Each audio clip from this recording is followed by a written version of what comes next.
بەڵێ بۆ قسەکردنی زیاتر لەسەر دیداری ئەمڕۆی سەرک بارزانانی لەگەڵ کەسوکاری شەیدان و بریندارانی کەرکووک هەروەها دۆخی کەرکووکیش لە ستۆدیۆ میانداری بەڕێز کاوە ئەحمەد چاودێری سیاسیمان کرۆ بەڕێز کاوە ئەحمەد بەخێر بێت.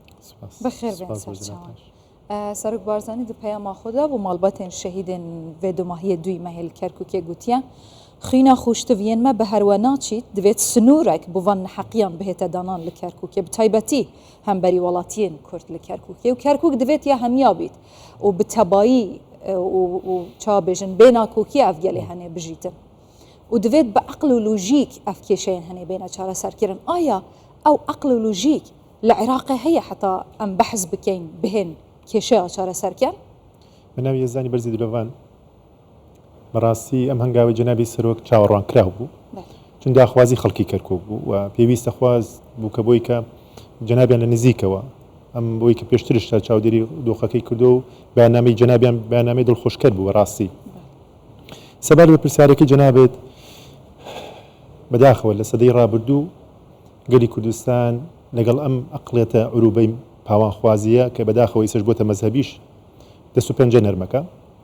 و ئەوەی کە شانازیە بۆ گەلی کوردستان ئەو پێکەوە ژیانەیە کە منهەجی توراسی بارزانی و ئێستا جەنابی سەرۆک بارزانی کە پێی لەسەردا دەگرێت و ئیسرارە لەسەرەوەی کە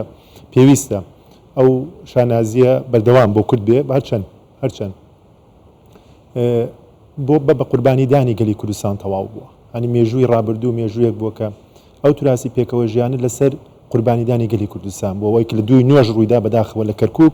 هەمان درێژە پێدەری ئەو سیاسەتە بووە کە پێکەوە ژیان لەسەر ئایدۆلۆژیەتی یان بیری تاکی کوردی بەهێزترە و تەواوتر بڵێم ئەوەی کە بە تەواوەتی جوابی پرسیارەکەی جەنابت بێ لە عێراق ئەقڵەتی ناسیۆنالیزمی عەرەبی حکمی یەکەمەکە و حکومەتی ناو حکومەتەکەی محەممەد شایع سوودانی کە بەداخەوە لە چەند ڕۆژی ڕابردووش بینیمانە کێشە لەسەر بودجە کێشە لەسەر جێبەجێکردنی مادەی 140 و لە هەمووی خراپتر ئەو بێسیادی کە ئێستا لە عێراقای بینین کەوەتر زۆر قسە هەڵەگرێت کە ئێمە دەڵێن ئەم عێراق پێویستە بگەڕێتەوە بۆ دیموکراسیەت و پێکهاتەی هەرە سەرەکی گەلی کوردستانە ئەم پێکهاتە پێویستە ئەوەی کە لە دەسوور بۆی دیاری کراویان ئەو ئایدۆلۆژی کە ئێمە هەڵگری ئەو پەیامی پێکەوە ژیانن دوولایەنە بێت چونکە ناکرێت بەلایەنێک ئەو پەیامە لە ئەستۆ بگرێەوە کاری بۆ بکە و تایبەتی لە ئەحداسیاتی ساڵی 2014 هاتنی شەڕی داعش بە تایبەتی گەلی کوردستان ئیسپاتی کرد و ئەوەی سلماند کە گەلێکە نەک تەنها پێکەوە ژیان بگرە سنگرێکی ئەمینە یان شوێنێکە مۆڵگایەکی ئەمینە بۆی کە خەڵکانێکیش کە لێ قەوما بێدێن بەڵام کێشەکە ئەوەیە کە ئەمە بێ ئاگدار بین وەکو جەنابی سەرۆک بارزانی ئاماژەی پێکە ئێمە نابێت ڕاکێشن بۆ شەڕی نەتەوە کەوە لە منهەج و توراسی بارزانی نییە و شانازی بۆ ڕابردووە کە ئەوە توراسمان بووە و شانازی بۆ ئێستەیە کە بەردی بناغێ بۆ داهاتوو بەڵام کێشەکە لەوەیە ئەمە تاکەی و تا چی حەجمێ بەداخەوەی ڕۆژبینیمانەکە ئەقڵێتێکی سیاسی لە عێراقا هەیە کە مافی بە پارێزابوونی هەڵەبجە نادا کە ئەمە نەنگێکی زۆر گەورەیە بە حکوومەتی عێراقیەوە کە لە جاتی ئەوەی کە قەرەبوو بکرێنەوە لە جاتی ئەوەی کە نەک بە پارێزگا بە پارێزگایەکی یەکجار بەهێز عێراق و پارێزگای 19 بەڵام حەقە شتێکی زیاتری پێ ببەخشنەوەی کە ئەوەی لەوەکرا ئەوەیە کە لە هیرۆشیما و ناکازاکی کراوە بەڵام ئێمڕۆ بینیمانە کە تەیارەیە فکرێکی سیاسی ئایدۆلۆژی ناسیۆنالیزمی عەرەبی هەیە کە ڕێگرە لەوە ڕوخانی 4500 گوندی گەرمیان و کەرکووک تا ئێستا قەرەبوو نەکرانەتەوە ئەنفالی 182,000 خەڵکی گەرمیان ئەنفالی 8,000 بارزانی مێژووی گەلی کوردستان ئەگەر سێرکەین دەبینین پێکەوە ژیانێکی ناسروشتیە بینین بەداخەوە بەڵام گرنگ ئەوەیە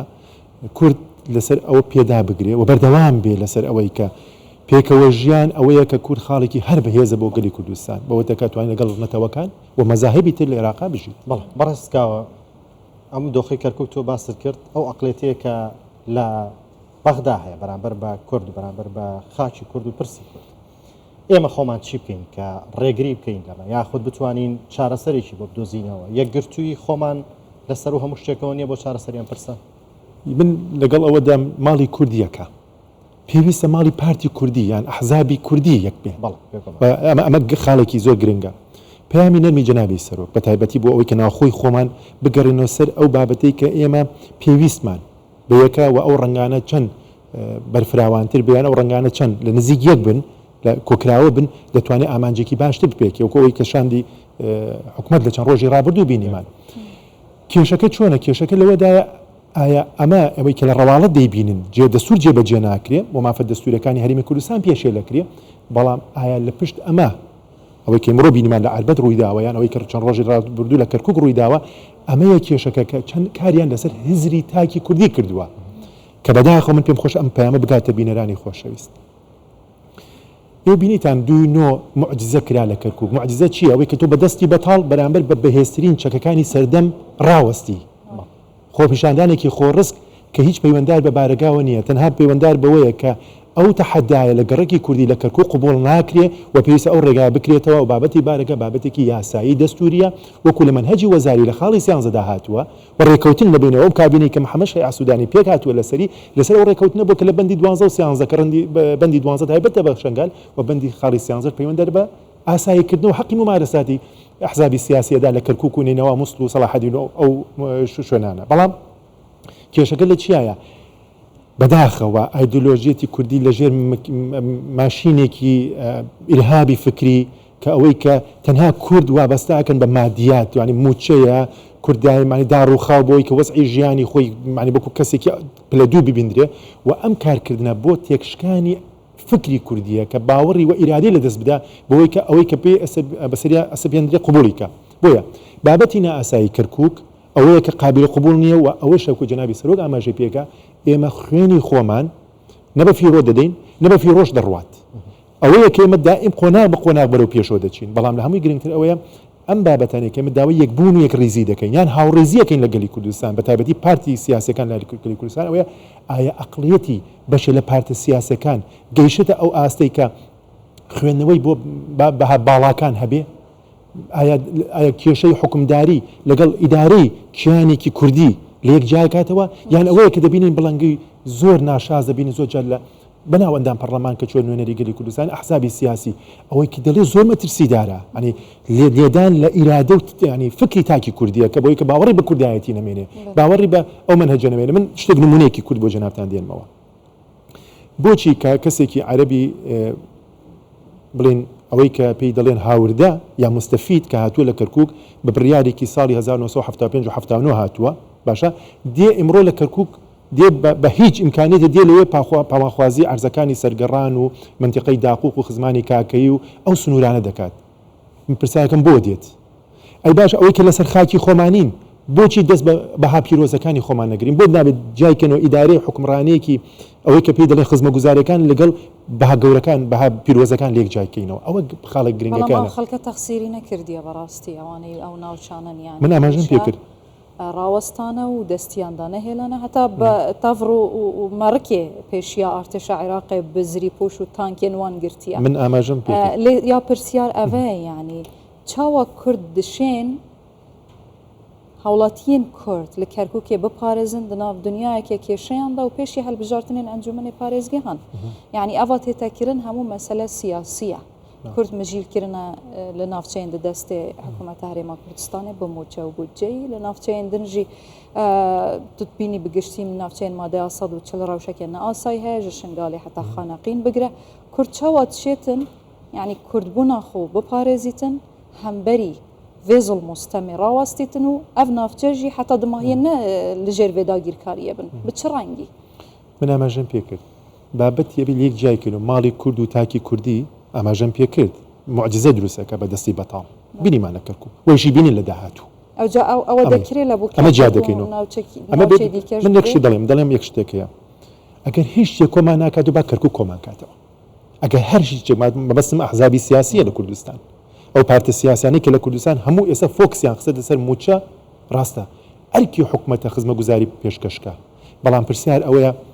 منهەجی وەزاری سوودانی بۆ جێبەجێ ناکرێت دادگای ئیتحادی بەناو کە حکومەتی قیادە سەورە ڕەفتارەکە چ عەجەبا بۆچی منهەجێکی وەزاری لە خاڵی 12 و 13 کە پێکهاتەی کورد کوشتی خاڵەکانە ئەچێتە پەرلەمانی عێراقی 9 مانگە حکومەت حکومداری پێگرێت تازە ئەو هاتەدا بەزیوە حکمی دادگایەکی ئیداری ئەدا کە تەمەندەسڵاتی حەسری لە دادگای فێدرالی 8 خاڵە ئەو دابەزێ ئیشی دادگایەکی ئیداریە گەوکو چۆن ئەو تاوانانەی ترکە بەرامبەر بەگەلی کوردستان کردی لە نەوت و فڵان و فڵان من بەڵگەیەکی بچووکە خەمەڕووبەی خەڵکی کوردستان ئاگادار بێت لە فرۆشی نەوت بڕی 350 میلیۆن دلار داهات بە تەواوەتی بێجگە دوای کە بڵێن ئەو پارەی کۆمپانیاکان بۆڕی و کرێوشتەکان لێ دەرچوو 350 میلیۆن دلار داهات کە موچەی پێدرا حکومەتی عێراقی باشە ئێستا لێ بڕیوە